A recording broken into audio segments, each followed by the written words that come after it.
When Vice President Vance spoke today, he seemed to be arguing that democracy requires almost illiberal values. I would be curious to hear about how you all on the stage took his remarks. Did you see it as an outspoken attack on European democracy, a sort of declaration of war?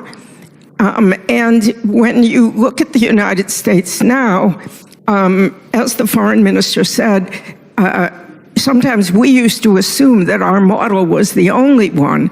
But when you look at the US model now, does it have anything anymore to offer the rest of the world as a model? Hey, can I make two quick comments here?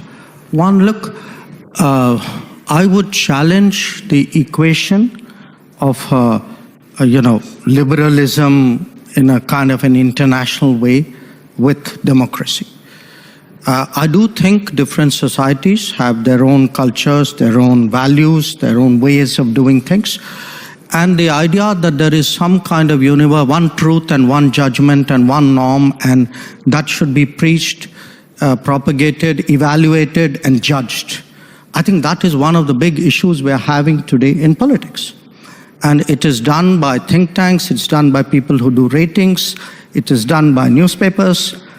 So I think there is a reaction in many parts of the world to self-appointed custodians, people who've never fought an election, who are nothing to do with democracy, actually telling the rest of the world what is right and what is wrong in democracy. And I think it is, to me, inevitable that it will be challenged.